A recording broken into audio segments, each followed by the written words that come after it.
Selamat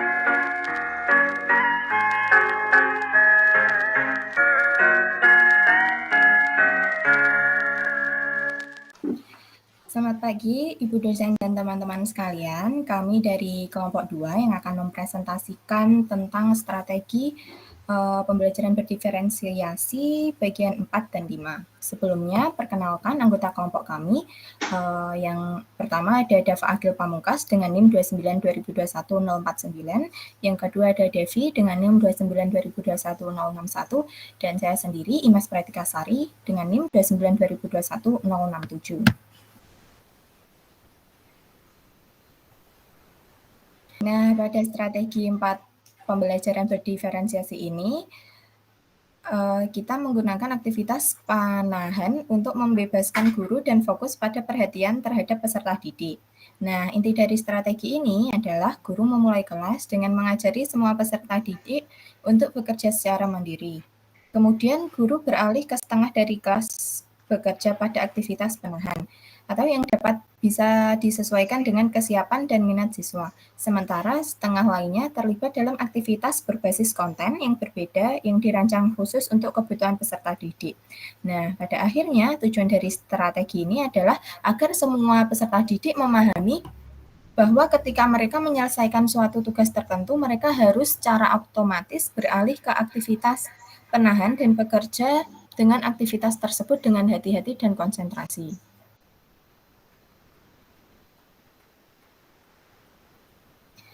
Nah, dari strategi ini, keterampilan yang perlu dimiliki seorang guru antara lain yaitu sebagai berikut.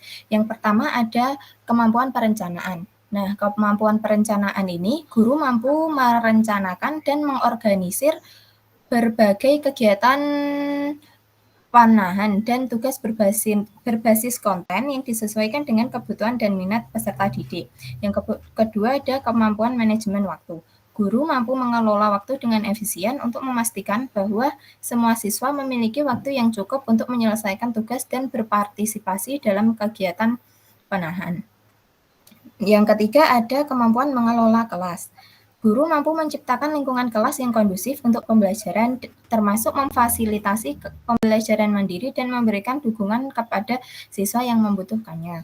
Yang keempat ada kemampuan komunikasi. Nah, di sini guru mampu berkomunikasi dengan jelas dan efektif dengan siswa untuk menjelaskan tugas-tugas yang diberikan dan memberikan umpan balik yang konstruktif.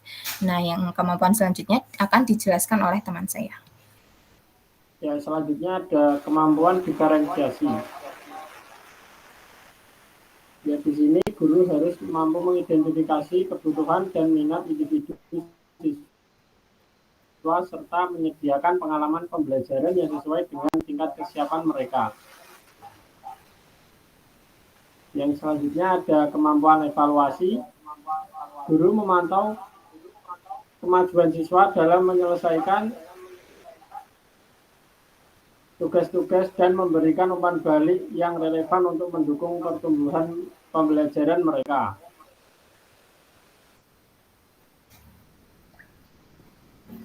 Yang selanjutnya yaitu kemampuan pemecahan masalah. Di sini guru harus mampu mengatasi tantangan yang muncul dalam mengelola kelas yang beragam dengan menemukan solusi yang efektif untuk memfasilitasi pembelajaran yang diferensial.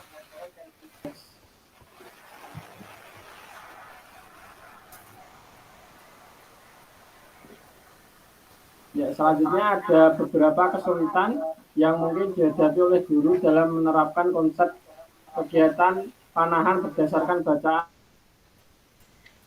di atas. Yang pertama yaitu pengaturan waktu, yaitu mengelola waktu dengan efisien untuk memastikan bahwa semua siswa memiliki waktu yang cukup untuk menyelesaikan tugas mereka dan untuk berpartisipasi dalam kegiatan panahan. Yang kedua yaitu persiapan dan pengelolaan materi. Menyiapkan dan mengelola berbagai jenis kegiatan penjaga serta tugas berbasis konten yang disesuaikan dengan tingkat kesiapan dan minat siswa membutuhkan perencanaan yang matang. Yang ketiga, pembelajaran mandiri. Di sini memastikan bahwa semua siswa mampu bekerja secara mandiri pada kegiatan penjaga dan tugas-tugas yang diberikan, serta memberikan dukungan dan bimbingan yang diperlukan kepada siswa yang membutuhkannya.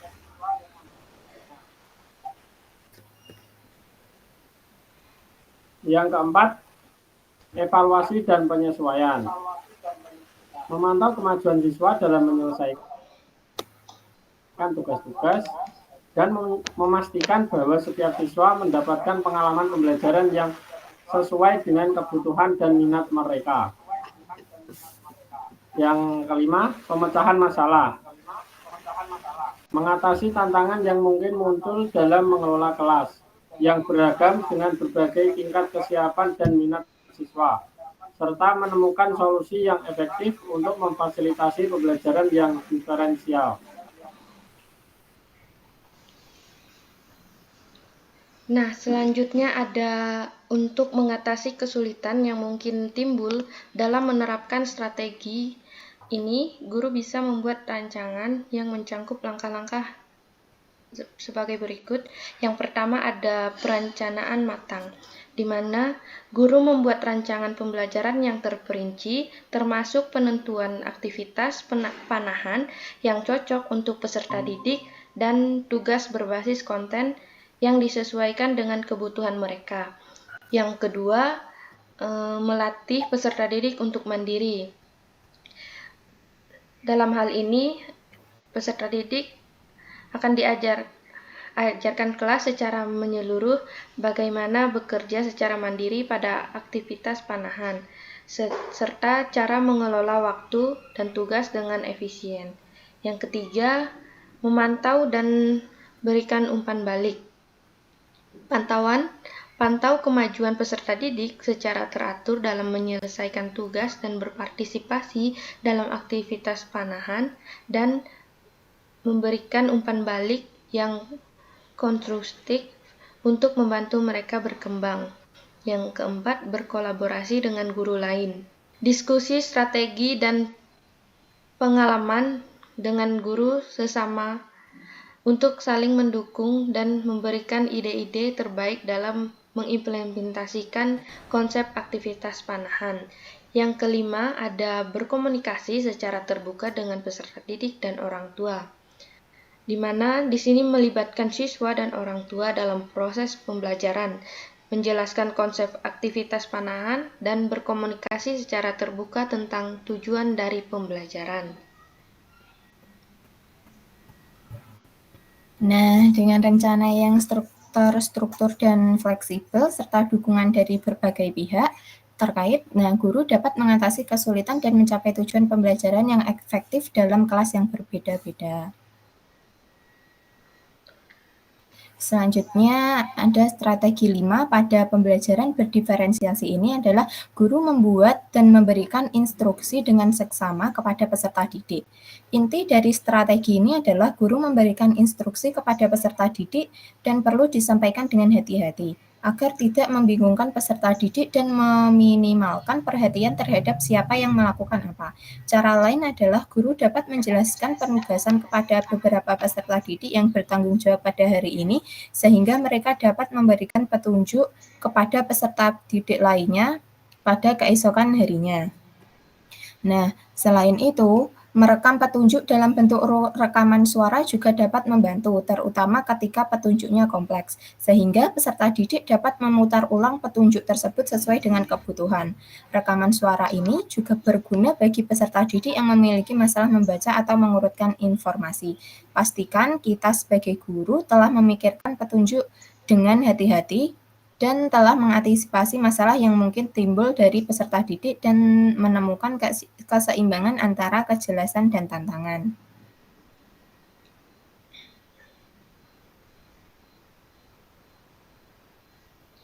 Dari strategi ini, keterampilan yang perlu dimiliki seorang guru ada 6. Yang pertama, kemampuan menyusun instruksi dengan jelas.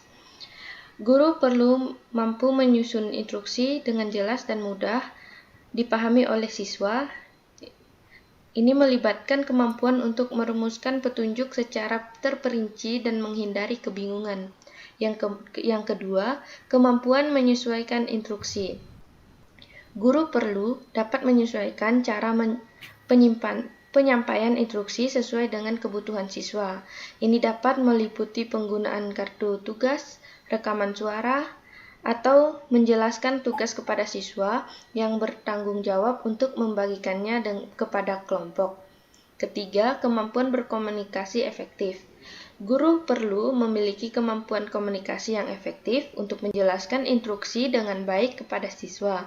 Ini melibatkan kemampuan untuk berkomunikasi dengan jelas dan ramah, serta mendengarkan dengan baik tanggapan dan pertanyaan dari siswa. Yang keempat, kemampuan merencanakan dan mempersiapkan instruksi. Guru perlu mampu merencanakan dan mempersiapkan instruksi dengan baik sebelumnya. Ini melibatkan pemikiran menyeluruh tentang petunjuk yang akan diberikan, serta antisipasi terhadap masalah yang mungkin timbul dari siswa. Yang kelima, kemampuan manajemen kelas. Guru perlu memiliki kemampuan manajemen kelas yang baik untuk mengelola siswa selama pelaksanaan instruksi, termasuk memberikan arahan yang jelas tentang perpindahan di kelas dan mengawasi agar siswa mengikuti instruksi dengan tertib. Yang keenam, kemampuan memahami kebutuhan siswa. Guru perlu mampu memahami kebutuhan individu siswa, termasuk siswa yang mungkin memiliki masalah membaca atau mengurutkan informasi. Ini memungkinkan guru untuk menyesuaikan metode penyampaian instruksi sesuai dengan kebutuhan siswa. Next.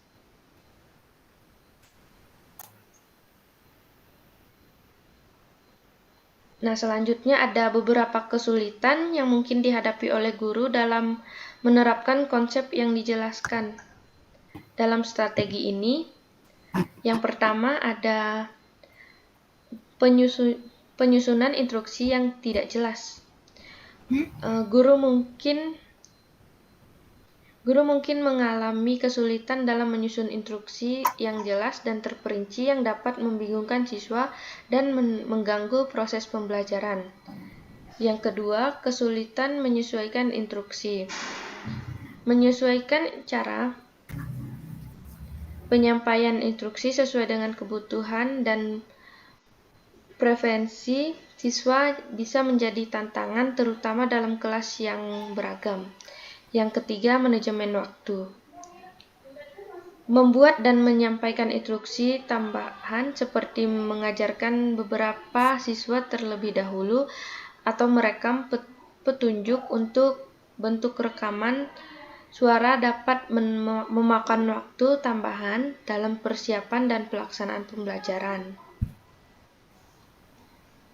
Nah, selanjutnya, untuk mengatasi kesulitan yang mungkin timbul dalam menerapkan strategi ini, berikut ada beberapa rencana yang dapat dilakukan. Yang pertama yaitu pelatihan dan pengembangan keterampilan. Memberikan pelatihan kepada guru tentang cara menyusun instruksi yang jelas dan terperinci, serta cara menyesuaikan penyampaian instruksi sesuai dengan kebutuhan siswa. Ini dapat dilakukan melalui workshop, pelatihan internal, atau monitoring antar guru. Yang kedua yaitu penggunaan teknologi. Memanfaatkan teknologi untuk membantu dalam penyampaian instruksi seperti menggunakan aplikasi untuk membuat kartu tugas atau merekam instruksi dalam bentuk rekaman suara. Ini dapat memudahkan akses siswa terhadap instruksi dan meminimalkan kesulitan dalam penyusunan instruksi. Yang terakhir yaitu ada penyediaan sumber daya. Memastikan ketersediaan sumber daya yang diperlukan, seperti kartu tugas atau perangkat rekaman suara bagi guru untuk membantu dalam penyampaian instruksi. Ini bisa melibatkan alokasi anggaran untuk pembelian sumber daya atau pencarian alternatif sumber daya yang tersedia secara gratis atau murah. Nah, dengan mengimplementasikan rencana ini, guru dapat mengatasi kesulitan dalam menyusun dan menyampaikan sehingga mendukung pembelajaran yang optimal bagi siswa. Nah, sekian presentasi dari kelompok 2. Terima kasih.